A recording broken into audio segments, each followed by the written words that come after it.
নমস্কাৰ মৰমৰ ছাত্ৰ ছাত্ৰীসকল মই শ্ৰী বিপ্লৱ শইকীয়া আজি পুনৰ মই তোমালোকৰ মাজলৈ অষ্টম শ্ৰেণীৰ চতুৰ্ভুজ অধ্যায়ৰ দ্বিতীয়টো খণ্ডৰ কালাংশলৈ তোমালোকৰ মাজলৈ আহিছো আজিৰ এই কালাংশত তোমালোকৰ লগত আমি আলোচনা কৰিম বহুভুজ এটাৰ বহিকোণৰ মাপৰ সমষ্টি যে 360 ডিগ্ৰী হয় তাক কেনে ধৰণে প্ৰমাণ কৰিব পাৰি ইয়াৰ উপৰিও আজিৰ এই কালাংশত আমি অনুশীলনী 3.1 কিছু প্ৰশ্নৰ সমাধান কৰি দিয়াৰ বাবে তোমালোকৰ আগত প্ৰয়াস মৰমৰ ছাত্ৰ ছাত্ৰীসকল আজি আমি পুনে পুনে আজিৰ কালাংশৰ মাজলৈ আগবাঢ়িছো তোমালোকক আজিৰ এই কালাংশ আৰম্ভ হোৱাৰ আগতে কব বিচাৰিছো যে এটা বহুভুজৰ অন্তকোণৰ মাপৰ সমষ্টি নিৰ্ণয় কৰিবৰ বাবে আমি পূৰ্বৰ কালাংশত দুটা সূত্ৰৰ বিষয়ে কৈছিলো সূত্ৰটো হৈছে n - 2 * 180 ডিগ্ৰী এই সূত্ৰটো ব্যৱহাৰ কৰি আমি কি কৰিব পাৰো এটা বহুভুজৰ অন্তকোণৰ মাপৰ সমষ্টি নিৰ্ণয় কৰিব পাৰো এই সূত্ৰটোকে আমি এনে ধৰণেও ব্যৱহাৰ কৰিব পাৰো twice n - 4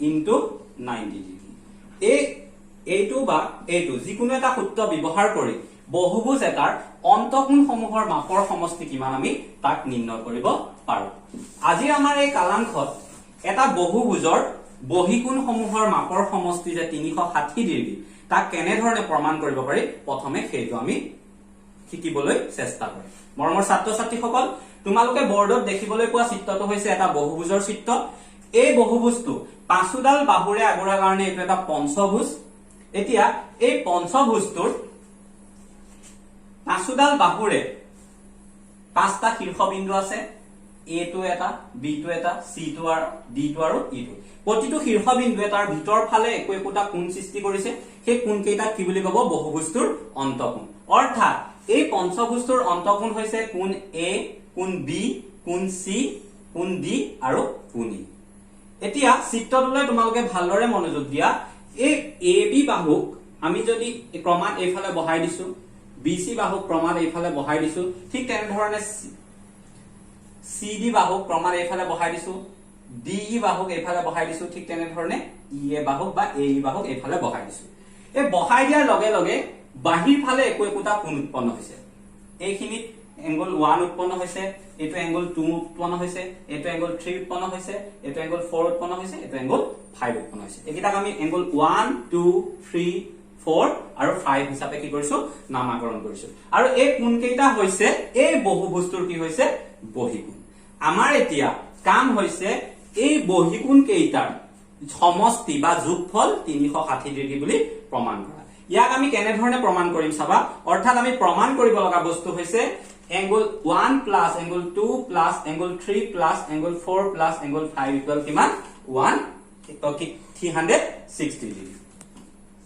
angle 1 plus angle 2 plus angle 3 plus angle 4 plus angle 5 এতিয়া তোমালোকে চিত্ৰটোলৈ মন কৰা আমি angle 1 টোৰ সলনি কি ব্যৱহাৰ কৰিব পাৰিম যেহেতু angle 1 টো AB বাহুডালৰ ওপৰত আছে AB বাহুডাল এডাল সৰল ৰেখাৰ মান 180 ডিগ্ৰী হয় এই সৰল ৰেখাডালত দুটা কোণত বিভক্ত হৈ আছে অৰ্থাৎ এই দুইটা কোণৰ সমষ্টি কিমান হ'ব লাগিব 180 ডিগ্ৰী হ'ব লাগিব এতিয়া আমি যদি 1 এংগলটোৰ মান উলিয়াও তেতিয়া এই 180 ডিগ্ৰী মানটোৰ পৰা এই কোণটো কি কৰিব লাগিব বাদ দিব লাগিব অৰ্থাৎ বিয়োগ কৰিব লাগিব অৰ্থাৎ আমি এংগল 1 টোক আমি এনে ধৰণে লিখিব পাৰো 180 ডিগ্ৰী মাইনাস এংগল A ঠিক তেনে ধৰণে এংগল 2 টো BC বাহুডালৰ ওপৰত আছে BC বাহুডালৰ এডাল সৰল ৰেখা গতিকে ইয়াৰ মান 180 ডিগ্ৰী হ'ব গতিকে আমি 2 এংগলটো পাবলৈ 180 ডিগ্ৰীৰ পৰা এই B কোণটো কি কৰিব লাগিব বাদ দিব লাগিব অৰ্থাৎ বিয়োগ কৰিব লাগিব গতিকে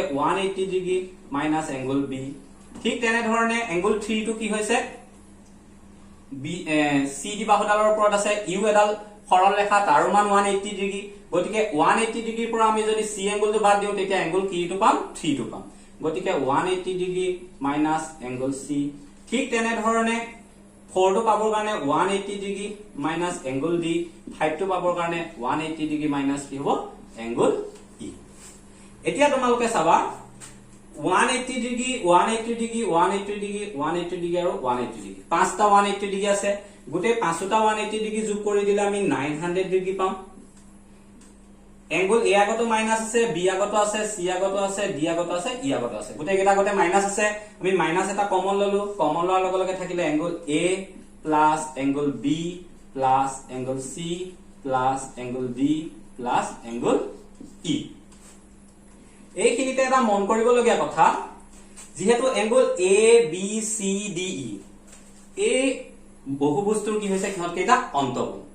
আমি পূৰ্বৰ কালাংশত পাইছিলো যে বহুভুজৰ অন্তকোণৰ সমষ্টি নিৰ্ণয় কৰা এটা সূত্ৰ, আৰু আমি আজি কালাংশ আৰম্ভণিতে সেইটো কথা কৈছো যে বহুভুজৰ অন্তকোণ নিৰ্ণয়ৰ এটা সূত্ৰ আছিলে। সেই সূত্ৰটো আমি এনেধৰণে পাতিব পাৰিম, টুৱাইচ এন মাইনাছ 4 ইনটু 90 অৰ্থাৎ অন্তকোণৰ সমষ্টি সূত্ৰটো এইটো, আমি সেই সূত্ৰটো পাতি দিওঁ। 900 ডিগ্ৰী মাইনাছ 2 ইনটু এনৰ মান, এইটো যিহেতু পঞ্চভুজ গতিকে এনে বাহুৰ সংখ্যা বুজায়, গতিকে ইয়াত 5ডাল বাহু আছে, গতিকে 5 minus 4 into 90 degree. 900 degree minus, সদায় বন্ধনীৰ ভিতৰৰ কাম আগত কৰিব লাগে, 2 5 গুণ 10, 10 পৰা 4 গলে থাকিব কিমান 6 পূৰণ 90 ডিগ্ৰী। 900 ডিগ্ৰী মাইনাছ 6 9 গুণ 54, শূন্য আছে 540 ডিগ্ৰী। 900 ডিগ্ৰীৰ পৰা 540 ডিগ্ৰী গলে কিমান থাকিব 360 ডিগ্ৰী। অৰ্থাৎ আমি কি পালো, angle 1 plus 2 plus 3 plus 4 plus 5 equal কিমান পালো 360 ডিগ্ৰী। অৰ্থাৎ এই বহুভুজটোৰ এটো বহিকোণ, এটো বহিকোণ, এটো বহিকোণ, এটো বহিকোণ আৰু এটো বহিকোণ, 5টা বহিকোণ আছে। গোটেই বহিকোণ কেইটাৰ সমষ্টি কিমান পালো 360 ডিগ্ৰী। মৰমৰ ছাত্ৰ ছাত্ৰীসকল, আশা কৰিছো তোমালোকে ইয়াৰ দ্বাৰা এটা বহিকোণৰ এটা বহুভুজৰ বহিকোণ সমূহৰ কি হৈছে সমষ্টি যে 360 ডিগ্ৰী তাক তোমালোকে ভালদৰে বুজি পাইছা। ইয়াৰ পিছতে আমি আজি এই কালাংশত 3.1 অনুশীলনী কিছু প্ৰশ্নৰ তোমালোকৰ মাজত সমাধান কৰি দিয়াৰ প্ৰয়াস কৰিম। আমি অনুশীলনী প্ৰশ্ন আলোচনা কৰাৰ আগতে তোমালোকক দুটামান কথা কৈ ল'ব বিচাৰিছো। এটা বহুভুজৰ কৰ্ণৰ সংখ্যা নিৰ্ণয় কৰাৰ সূত্ৰ এটা আছে, সেই সূত্ৰটো হৈছে n into n minus 3 divided by 2। এই সূত্ৰটো প্ৰয়োগ কৰি আমি এটা বহুভুজৰ কি নিৰ্ণয় কৰিব পাৰিম, কৰ্ণৰ সংখ্যা নিৰ্ণয় কৰিব পাৰিম। এটা বহুভুজৰ কৰ্ণৰ সংখ্যা নিৰ্ণয় কৰিবলৈ আমি এই সূত্ৰটো ব্যৱহাৰ কৰিব পাৰিম। তলত কিছুমান বহুভুজৰ নাম দিয়া আছে, সেই বহুভুজবোৰৰ ছবি আমাক কি কৰিবলৈ কৈছে, অংকন কৰিবলৈ কৈছে। প্ৰথমটো কৈছে যে আমাক উত্তল ষড়ভুজ, প্ৰথমটো আঁকিবলৈ কৈছে কি উত্তল ষড়ভুজ। এতিয়া এইখিনিতে আমাক উত্তল ষড়ভুজটো অংকন কৰিবলৈ দিওঁতে আমি মন কৰিব লগা কথাটো কি হৈছে, আমাক যিহেতু এটা উত্তল ষড়ভুজ অংকন কৰিবলৈ কৈছে, গতিকে আমি উত্তল চতুৰ্ভুজ কাক বোলে জানিব লাগিব। আমি পূৰ্বৰ কালাংশত কৈছিলো যে উত্তল চতুৰ্ভুজ হৈছে যি চতুৰ্ভুজৰ প্ৰতিটো অন্তকোণৰ মান 180 ডিগ্ৰীতকৈ সৰু তাক কি বুলি কোৱা হয়, উত্তল চতুৰ্ভুজ। যেহেতু এইটো উত্তল ষড়ভুজ আঁকিবলৈ কৈছে, গতিকে এই বহুভুজটোত বাহুৰ সংখ্যা কেইডাল হ'ব, 6ডাল হ'ব। গতিকে আমি ইয়াক এনেধৰণে অংকন কৰিব পাৰিম।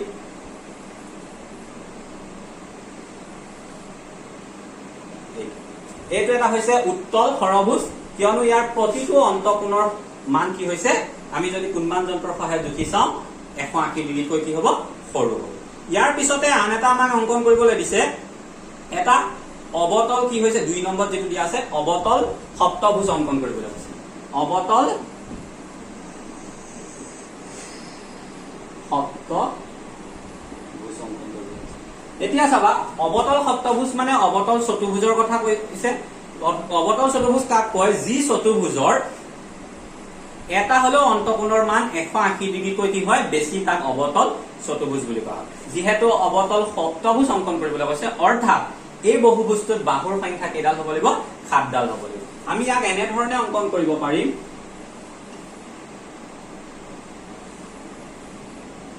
এই চতুৰ্ভুজটোলৈ মন কৰা, এই চতুৰ্ভুজটোত এডাল, দুডাল, তিনিডাল, 4ডাল, 5ডাল, 6ডাল, 7ডাল বাহু আছে।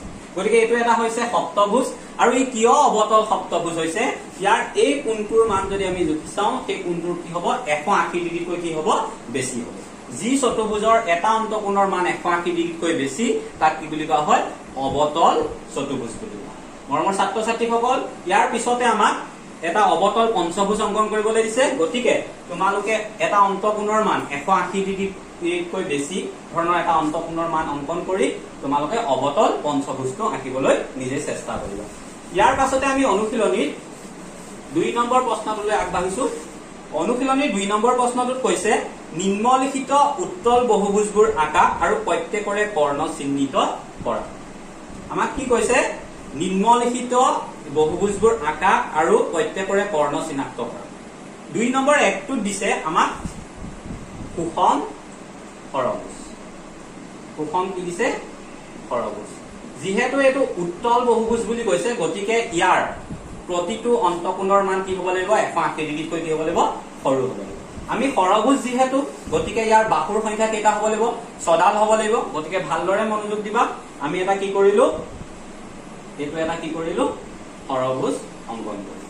যেহেতু উত্তল গতিকে ইয়াৰ প্ৰতিটো অন্তকোণৰ মান 180 ডিগ্ৰীত কৈ সৰু। এতিয়া আমাক কৰ্ণসমূহ চিনাক্ত কৰি কৰ্ণৰ সংখ্যা নিৰ্ণয় কৰিবলৈ কৈছে।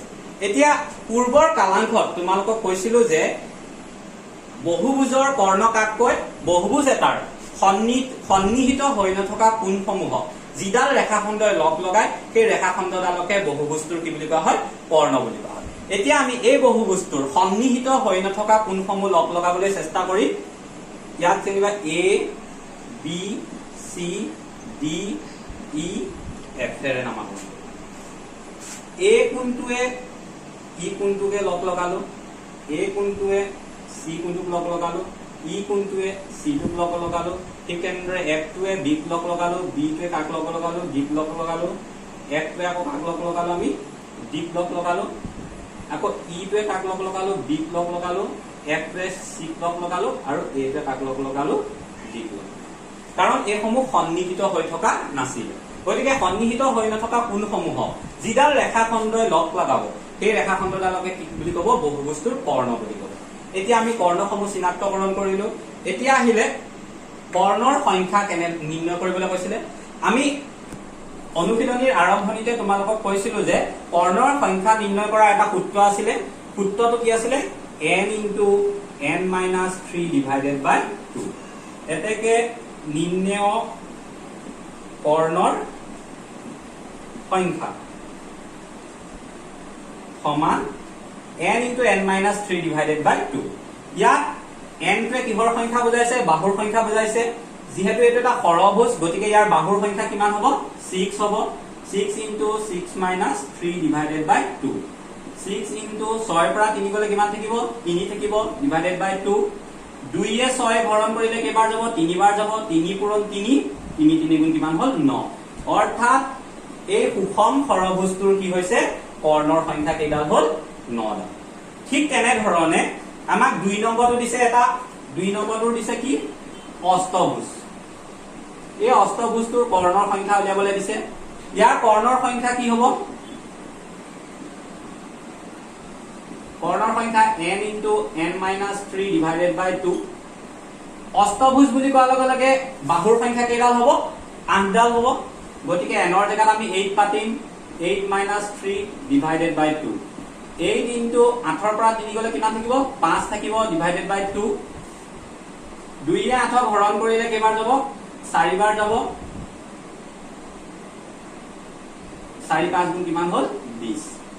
অৰ্থাৎ যদি অষ্টভুজ হয় তেতিয়া তাৰ কৰ্ণৰ সংখ্যা কেইডাল হ'বগে 20ডাল। যেহেতু অষ্টভুজ মানে 8ডাল বাহুৰে আগুৰা বহুভুজ গতিকে তাত বাহুৰ সংখ্যা 8 হৈছে। 8ৰ পৰা 3 গলে 5 থাকিব। তলত কি আছিলে 2 2 এ 8ক হৰণ কৰিলে কেইবাৰ গ'ল 4 বাৰ। 4 × 5 গুণ 20। মৰমৰ ছাত্ৰ ছাত্ৰীসকল ইয়াৰ পিছতে তোমালোকক 3 নম্বৰটোত দিছে নৱভুজ। অৰ্থাৎ সেই বহুভুজটোৰ বাহু 9ডাল। এনৰ ঠাইত যদি তোমালোকে 9 বহুৱা তেতিয়া তাৰ মানটো তোমাৰ 9 বহুৱাই যদি আমি সমাধান কৰি দিওঁ তাৰো এটা কি পাম মান পাম। ঠিক তেনেধৰণে চতুৰ্থটো দশভুজ দিছে। এনৰ ঠাইত আমি 10 বহাম 10 বহাই সমাধান কৰি দিয়াৰ লগে লগে যিটো মান পাম সেইটো হ'ব দশভুজটোৰ কি হ'ব তোমাৰ কৰ্ণৰ সংখ্যা। মৰমৰ ছাত্ৰ ছাত্ৰীসকল আজিৰ কালাংশত তোমালোকক বহুভুজৰ বহিকোণৰ সমষ্টি 360 ডিগ্ৰী তাক প্ৰমাণ কৰি দিয়াৰ লগতে আজি অনুশীলনীৰ 1 আৰু 2 প্ৰশ্নকেইটা তোমালোকৰ মাজত আলোচনা কৰিলো। আশা কৰিলো আজিৰ এই কালাংশৰ যোগেদি তোমালোকে এই সমূহ কথা ভালদৰে বুজিবলৈ সক্ষম হৈছা আৰু পৰৱৰ্তী কালাংশত পুনৰ লগ পোৱাৰ প্ৰতিশ্ৰুতিৰে আজি ইমানতে সামৰিলো। নমস্কাৰ।